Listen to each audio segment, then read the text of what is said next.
Right, breaking news చూస్తున్నాం. హన్మకొండ కోర్టులో బండి సంజయ్ కేసుల విషయంలో తీర్పుపై ఉత్కంఠ నెలకొంది. బండి సంజయ్ బెయిల్ కస్టడీ పిటిషన్పై న్యాయవాద వాదనలు ముగిశాయి. సంజయ్కు బెయిల్ ఇవ్వాలని ఆయన తరఫు లాయర్లు కోరుతూ కుట్ర కోణంలో బండి సంజయ్ను ఇరికించారని వాదనలు వినిపించారు. ఇక మరోవైపు కీలక విచారణ దశలో ఉన్నందున బండి సంజయ్కు బెయిల్ ఇవ్వద్దని సిపి కోరారు. PP కోరడంతో Bandi Sanjay phone miss అయిందన్న పీపీ, బండి సంజయ్ ఫోన్లో విలువైన డేటా ఉందని ఆయన్ను కస్టడీకి ఇస్తే మరిన్ని విషయాలు బయటపడతాయన్న పీపీ కోర్టు ముందు వాదనలు వినిపించారు. ఇరువురు వాదనలు విన్న కోర్టు ఎలాంటి తీర్పు ఇస్తుందనే విషయంలో ఇప్పుడు ఉత్కంఠ నెలకొంది.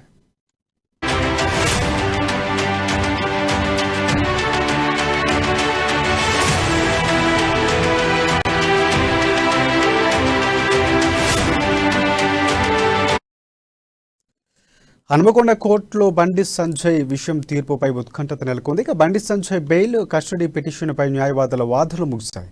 సంజయ్కు బెయిల్ ఇవ్వాలని ఆయన తరఫు లాయర్లు కోరుతూ కుట్ర కోణంలో బండి సంజయ్ను ఇరికించారని వాదనలు వినిపించారు. మరోవైపు విచారణ కీలక దశలో ఉన్నందున బండి సంజయ్కు బెయిల్ ఇవ్వద్దని పీపీ కోరారు.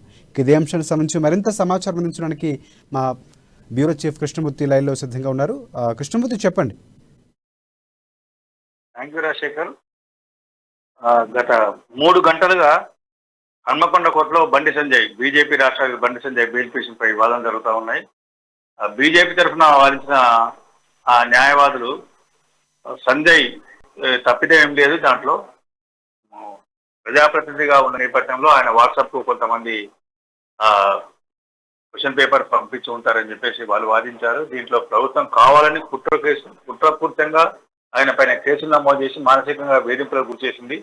ఇదంతా ప్రభుత్వం చేసిన కుట్ర. ప్రభుత్వం చేతిలో పోలీసు పావులుగా మారి చట్టానికి విరుద్ధంగా, న్యాయ సూత్రాలకు విరుద్ధంగా పోలీసులు కేసులు నమోదు చేశారు. ఈ కేసులను కొట్టారే, ఆయనకు బెయిల్ మంజూరు చేయాలని చెప్పేసి గట్టిగా వాదించారు. ప్రభుత్వం తరఫున వాదించినటువంటి పబ్లిక్ ప్రాసిక్యూటర్ మాత్రం కేసులో ఏవన్గా ఉన్నటువంటి బండి సంజయ్ని ఇప్పుడు బెయిల్ ఇస్తే ఇబ్బందులు ఎదురవుతాయి, కేసు విచారణ మీద కొంత ప్రభావం ఉంది, అంటే ఎవరెవరికి ప్రశ్నపత్రాలు వెళ్ళాయి, దానికి సంబంధించిన అంశానికి పోలీసులు సేకరిస్తూ ఉన్నారు.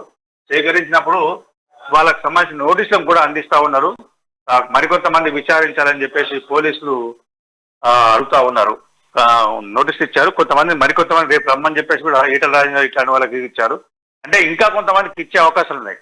ఈ నేపథ్యంలో బండి సంజయ్కి బెయిల్ ఇస్తే ఆయన విచారణ మీద ప్రభావం చూపించే అవకాశం ఉందని చెప్పేసి వాదించారు. ఈ ఇరుపక్షాల వాదన విన్న కోర్టు కొద్దిసేపట్లో బెయిల్ ఇవ్వాలా వద్దా అనే విషయంలో తన నిర్ణయాన్ని వెలువరించే అవకాశం ఉంది. అటు ప్రభుత్వ ప్రతినిధులు, పబ్లిక్ ప్రాసిక్యూటరు, ఇటు బీజేపీ లాయర్లు, వీళ్ళందరూ కోర్టు నిర్ణయం మీద ఆసక్తిగా ఎదురుస్తున్న హన్మకొండ కోర్టు వద్ద, అంటే నిన్న ఇదే సమయంలో కొంత ఉద్విగ్న వాతావరణం ఉంది. మళ్ళీ సేమ్ ఈ రోజు కూడా మళ్ళీ అదే ఉద్విగ్న వాతావరణం ఉంది.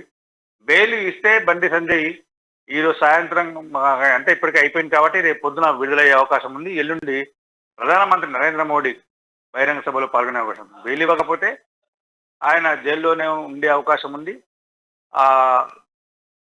తర్వాత ప్రధాని వస్తున్న నేపథ్యంలో బీజేపీ నాయకులు రేపు పొద్దున మరోసారి హైకోర్టును ఆశ్రయించేందుకు ప్రయత్నాలు చేస్తున్నా తెలుస్తూ ఉంది. ప్రధానమంత్రి నరేంద్ర మోడీ రాక నేపథ్యంలో కనీసం బహిరంగ సభలో పాల్గొనేందుకైనా ఆయనకు అవకాశం కల్పించాలని కోరేందుకు సన్నద్ధమవుతుండగా మనకున్న సమాచారం.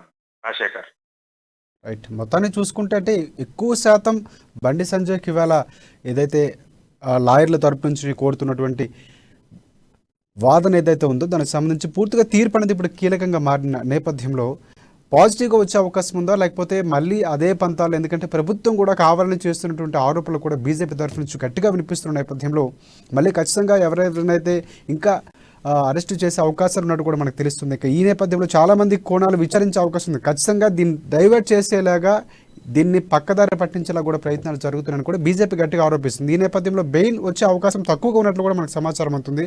దానికి సంబంధించి సమాచారం, బీజేపీ బెయిల్ వచ్చే అవకాశం బీజేపీకి కూడా కొంత నమ్మకం తక్కువనే ఉంది. అయినప్పటికీ ప్రభుత్వం కుట్రపూరితంగా వ్యవహరించింది. అన్నిటికన్నా ముఖ్యంగా ఏంటంటే ఈరోజు మధ్యాహ్నం హైకోర్టు ఏదైతే వ్యాఖ్యలు చేసిందో దాన్ని కూడా బీజేపీ నాయకులు కొంత ప్రస్తావిస్తూ ఉన్నారు. పేపర్ లీక్ అయి పబ్లిక్ డొమైన్ లో లీక్ అయిన పేపర్ పబ్లిక్ డొమైన్ లో వచ్చిన తర్వాత బండి సంజయ్ ఫోన్కి వచ్చింది. అన్నప్పుడు ఆయన లీకేజీలో సూత్రాలను ఎట్లా అంటారు అని చెప్పేసి హైకోర్టు కొన్ని వ్యాఖ్యలు చేసింది. పబ్లిక్ డొమైన్ లో వచ్చిన అంతవరకు అంటే ప్రభుత్వ యంత్రాంగం కానీ పోలీసు యంత్రాంగం కానీ ఏం చేస్తున్నది అంటే ఒక ప్రజాప్రతినిధికి వచ్చిన తర్వాత దాన్ని తెలుసుకొని కేసు బుక్ చేయడం ఎంతవరకు సమంజసంగా కోర్టు ప్రశ్నించినట్టుగా బీజేపీ తరఫున న్యాయవాదులు కానీ ప్రజాప్రతినిధులు కానీ గుర్తు చేస్తా ఉన్నారు. దీన్ని కొంత డిస్ట్రిక్ట్ కోర్టు కొంత పరిగణలోకి తీసుకునే అవకాశం ఉన్నాయి. ఒకవేళ హైకోర్టు వ్యాఖ్యలను పరిగణనలోకి తీసుకొని న్యాయమూర్తి నిర్ణయాన్ని ప్రకటిస్తే బండి సంజయ్కి బెయిల్ వచ్చే అవకాశం అని చెప్పేసి బీజేపీ తరఫున అక్కడ ఉన్నటువంటి న్యాయవాదులు అభిప్రాయపడతా ఉన్నారు. అయితే ప్రభుత్వం తరఫున న్యాయవాదులు మాత్రం హైకోర్టు ఏం చెప్పినా అంటే కుట్ర చేసిన వాళ్ళు ఎప్పుడూ కూడా ముందుకు రారు, తర్వాత వస్తారు. పాత్రదారులు ముందు వచ్చి తర్వాత సూత్రధారులు దొరుకుతారు. పాత్రధారులను విచారిస్తే సూత్రధారులు వస్తారు. కాబట్టి ముందుగా మేము పాత్రధారులను పట్టుకున్నాం. పాత్రధారులను పట్టుకున్న తర్వాత పాత్రధారులు చెప్పిన సమాచారం ప్రకారం సూత్రధారులను పట్టుకున్నాము. సూత్రధారుడు బండి సంజయ్ అని చెప్పేసి వీళ్ళు ఆరోపిస్తా ఉన్నారు. ఈ రెండు విషయాలను చూస్తుంటే కొంత హన్మకొండ కోర్టు ఇచ్చేటువంటి తీర్పు నిర్ణయం ఏ నిర్ణయం వస్తుంది అనేది కొంత ఆసక్తికరంగా మారింది రాజశేఖర్. ఇక్కడ మనం అరెస్ట్ సందర్భంలో చూస్తే బండి సంజయ్ ఫోన్ మాట్లాడడం ఆ విజువల్స్ కూడా మనకు క్లియర్గా కనిపించాయి. కానీ ఇప్పుడు ఫోన్ మిస్ అయిందంటూ పబ్లిక్ ప్రాసిక్యూటర్ చెప్తున్నటువంటి పరిస్థితి ఉంది. దీనికి సంబంధించి ఎలాంటి సమాచారం ఉంది? ఫోన్ మిస్ అయింది అంటే వాళ్ళు మళ్ళీ ఒక కంప్లైంట్ ఇచ్చారు తాజాగా. బండి సంజయ్ నిన్న మాట్లాడిన వాస్తవం, ఫోన్ తీసుకుపోయింది వాస్తవం.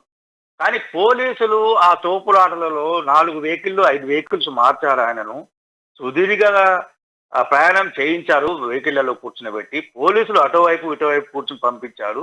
ఆయన తోపులాటలో ఎక్కడైనా పడిపోయిందని తెలియదు. ఆయన ఫోన్ అక్కడ లేదని చెప్పారు. ఫోన్ నేను ఇవ్వను అని బండి సంజయ్ చెప్పలేదు. తన వద్ద ఫోన్ లేదని చెప్పిండు.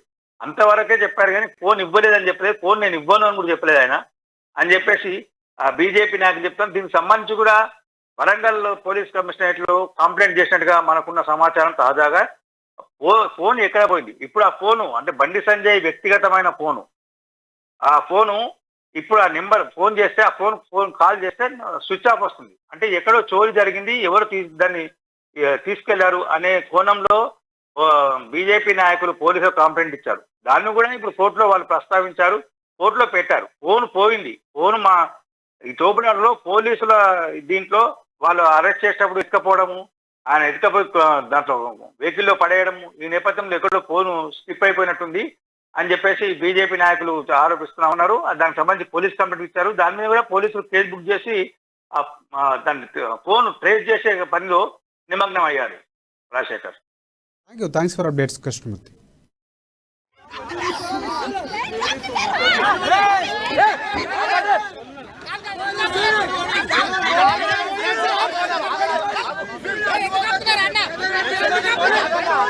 ఎందుకన్నా